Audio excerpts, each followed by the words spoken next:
Lake Penny Saver. And I'm Drew Edwards from the Downriver Mop. And we're the Dollar Show critics.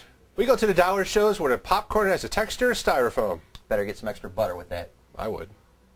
And this week's dollar show is Valkyrie, starring Tom Cruise as Colonel Stauffenberg.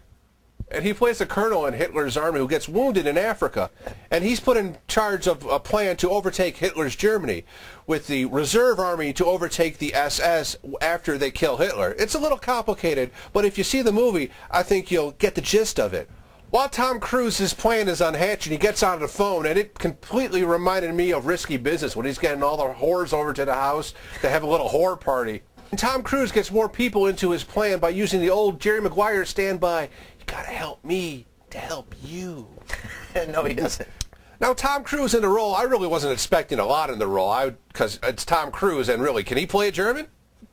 Answer is, he can. Not too badly either, if I may add.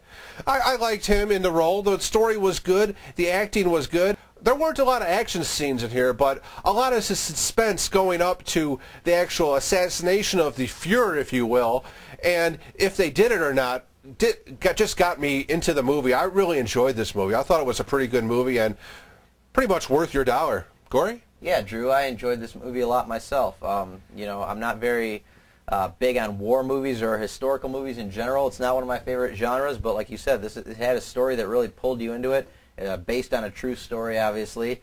For me, that did kind of rob it of some suspense in the scenes where, you know, they're trying to actually assassinate Hitler because you know they don't succeed. Hopefully I'm not spoiling that for anybody. They didn't succeed.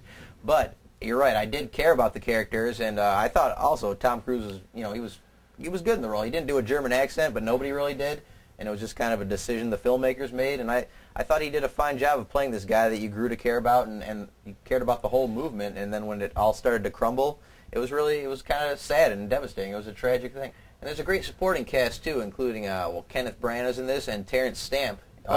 General Zod from Superman 2. That's right, bow down before me. Kneel before Zod! Yeah, and I like the way Stauffenberg would sometimes put his eyeball on people's glasses of, you know, their drinks. That was kind of a nice little touch there. A nice little party favor. But since you already gave away the ending on how they don't assassinate Hitler, it was very interesting to see how Tom Cruise and the rest of his people got away or didn't get away. You're right, and, you know, sad to say there's not much getting away, I don't think. No, not from the SS. Is this movie, Valkyrie, worth your dollar? I'd say definitely, yeah, it's worth your dollar, people. Go out and see this movie. Yeah, I agree with you. I think this is a definite, yeah, it's worth your dollar. If you want to see, you know, a little piece of actual history, you want to see a well-acted, well-written story, yeah, go out and see this movie. Definitely. So that's 2 S for Valkyrie.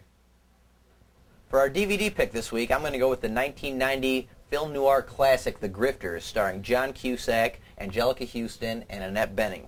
John Cusack plays a grifter who, if you don't know, is a con artist, basically. And John Cusack, he's kind of the master of the small-time con. He lives in a flea bag hotel. He basically goes into bars and, you know, tries to con people out of $10 here, $20 there. I'll take a Miller. Annette Bening plays his girlfriend, who is also a grifter, although she's more into the big stuff, like, you know, rich investors out of like hundreds of thousands, if not millions of dollars.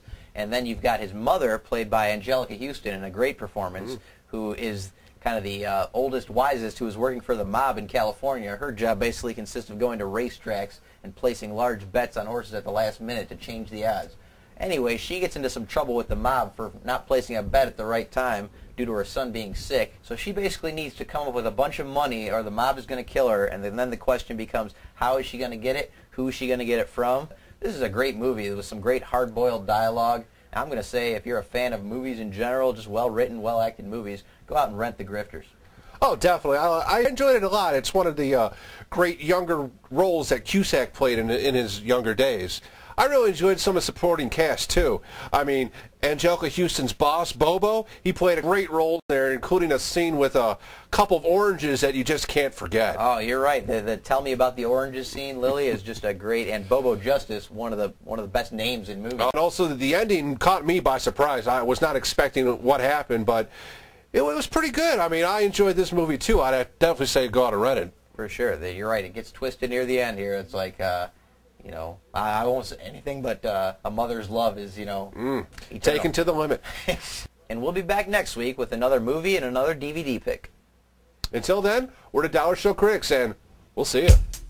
Yeah, not to mention mention Annette Bening and the Grifters. That was when she was young. She had plentiful scenes in the movie. I didn't even mention those up, but they didn't hurt, let me tell you. No, they didn't hurt.